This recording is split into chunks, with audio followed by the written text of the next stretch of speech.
Hello बच्चों party नमस्कार आदाब सत श्री अकाल and came to welcome to SSP the finest and easiest way to learn the concept the channel and the place where you can feel the physics and then you realize that you are an इश्क मोहब्बत with the subject। So बच्चा लोग आज के इस प्यारे से video के लेक्चर के अंदर it's not a video lecture, गलत बोला मैंने, हाँ it's not a video lecture but बहुत अच्छा सा एक विषय मैं कह सकता हूँ, एक बहुत अच्छा सा पॉइंट है जहाँ पर स्टूडेंट्स अभी भी कंफ्यूज हैं। अब वो स्टूडेंट्स जो जेईई मेंस की प्रिपरेशन करते होते हैं उन्हें पता चला होता है, उन्हें अच्छे से पता चला होता है कि असर्शन रीज़न के क्वेश्चन को करते कैसे, लेकिन वो डिपार्टमेंट ऑफ द स्टूडेंट्स जो कि इस बार CBSE टर्म 1 एग्ज़ाम देने वाला है उनको शायद ये पता नहीं होता कि असर्शन एंड रीज़न का क्वेश्चन आता किस तरीके का है और इनकी प्रैक्टिस हम कैसे करें, कहाँ से करें और किस तरह से करें, और क्वेश्चन अगर होता भी है तो इनके ऑप्शन किस तरीके से होते हैं, उन्हें हम कैसे अपने क्वेश्चंस को देखते हुए आंसर करें, और ये चीज़ आपको जानना बहुत ज़रूरी है बच्चा। सो इसीलिए इस वीडियो के अंदर मैं आपके इसी प्रॉब्लम का सोल्यूशन आपका बाबा SSP लेकर के आया है बच्चा लोग। Welcome to the session.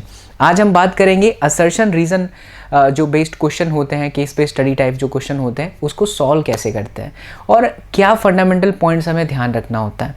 जैसा कि थंबनेल आपने देखा यहाँ पर लिखा है 3.85 मार्क्स पक्का, वो इसलिए क्योंकि आपको पता है CBSE का पैटर्न टोटल 45 क्वेश्चन आप करिएगा तो आपको 35 मार्क्स मिलेगा, यानी एक क्वेश्चन के लिए लगभग 0.77 मार्क्स हैं।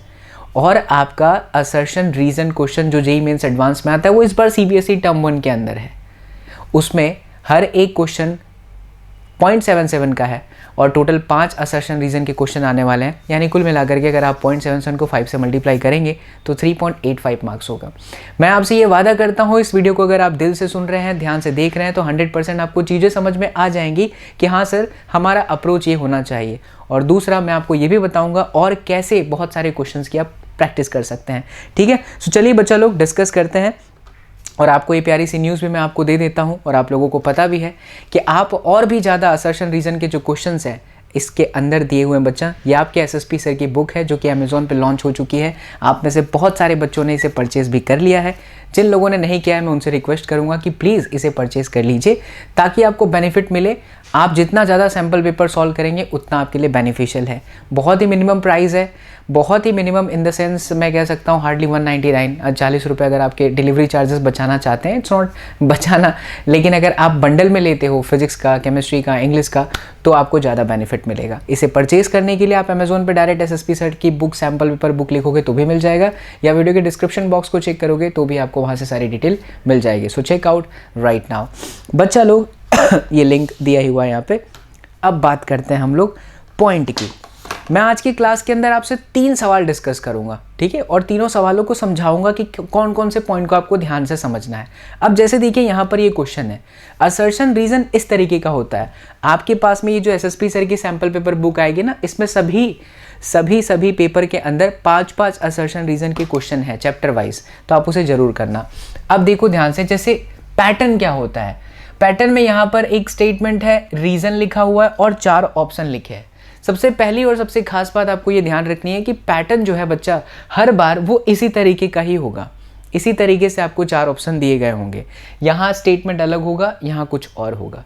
तो देखो पहला ऑप्शन क्या है, पहला ऑप्शन लिखा है both A and R are true and R is the correct explanation of A।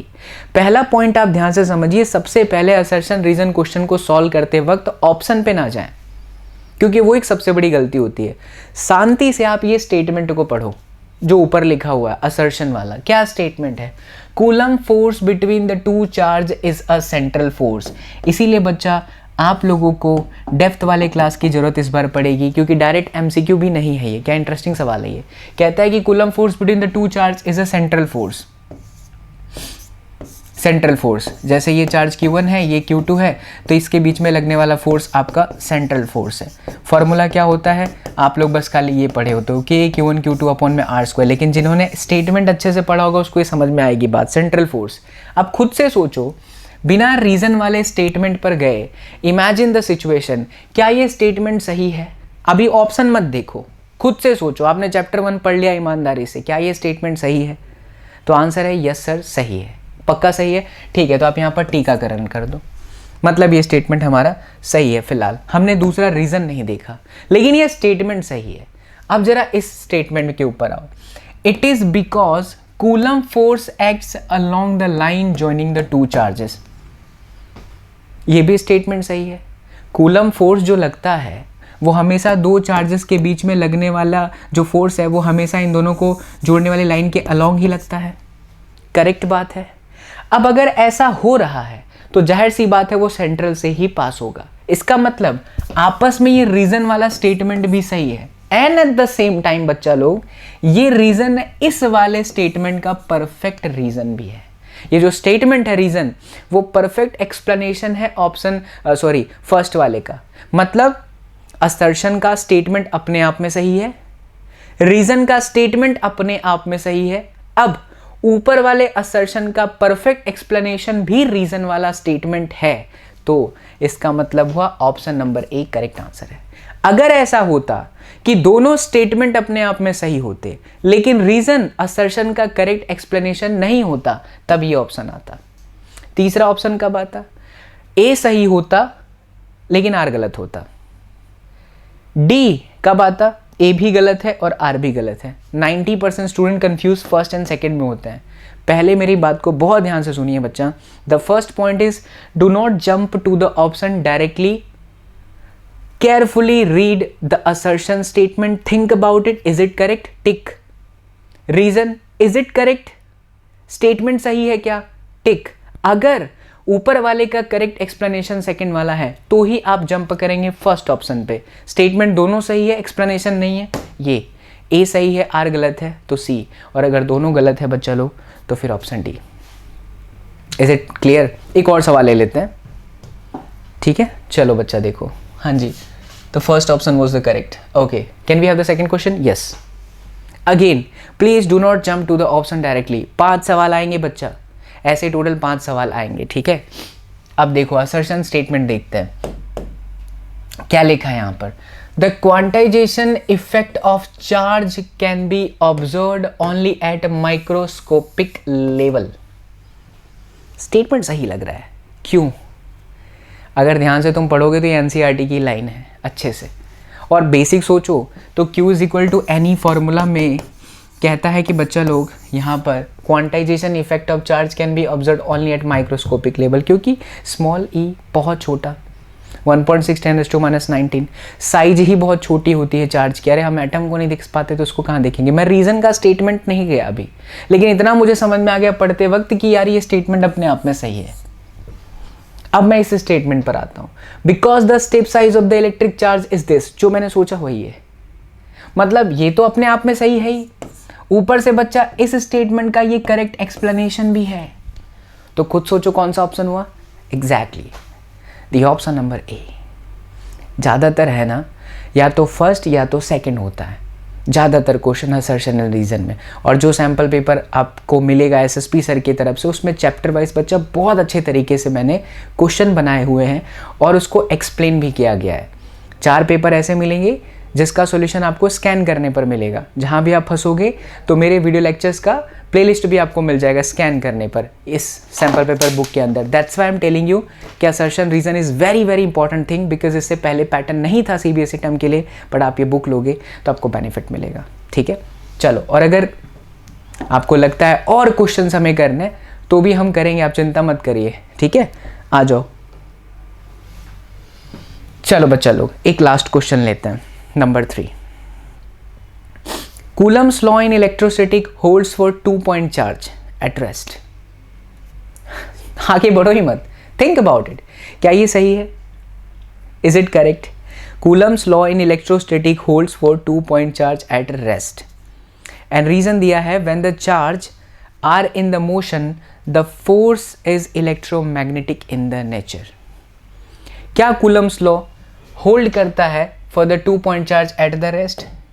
अपने आप में सही स्टेटमेंट हो गया, क्योंकि जब आप स्टेटमेंट पढ़ते होंगे बच्चा लोग तब आप हमेशा कहते थे electrostatic force between the 2-point charge two static point charge is directly proportional to the product of the charges and inversely proportional to the square of distance between them। था ना?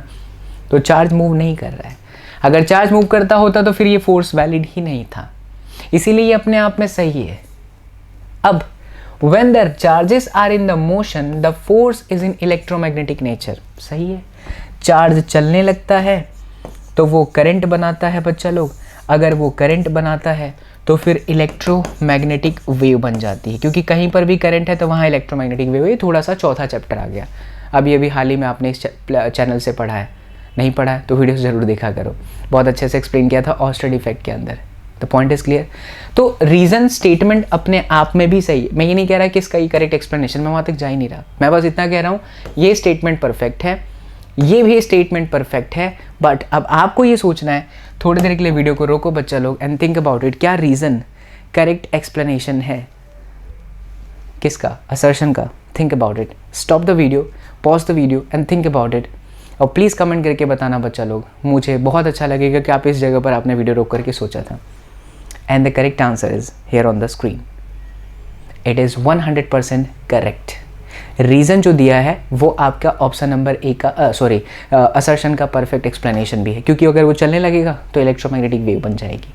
अगर ऐसा भी होता कि वो चलता है तो फोर्स डिफरेंट हो जाएगा, तब भी वो परफेक्ट स्टेटमेंट था और करेक्ट एक्सप्लेनेशन भी था असर्शन का। तो इस तरीके के क्वेश्चन होते हैं बच्चा लोग असर्शन एंड रीज़न के अंदर। और मैं आप लोगों को ये चीज़ बहुत दिल से बोलना चाहूँगा, अगर आप एसएसपी वीडियो लेक्चर्स फॉलो करते हो, पुराने वीडियो लेक्चर्स हो गए या नए वाले जो लाइव क्लासेस होते हैं, 100% बच्चा आपको इस तरीके से सारी चीज़ें ना समझ में आएंगी।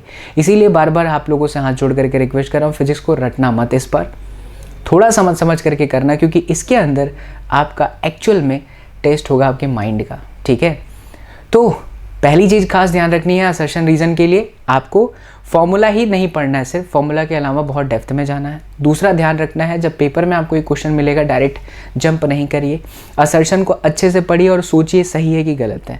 रीज़न को पढ़िए सही है कि गलत है। अगर उसका करेक्ट एक्सप्लेनेशन है तो ऑप्शन है, otherwise option B, otherwise option C and then D. ठीक है, if you want more and more questions of assertion and reason, please do comment. मुझे इंतजार रहेगा बच्चों लोग आप लोगों के कमेंट का।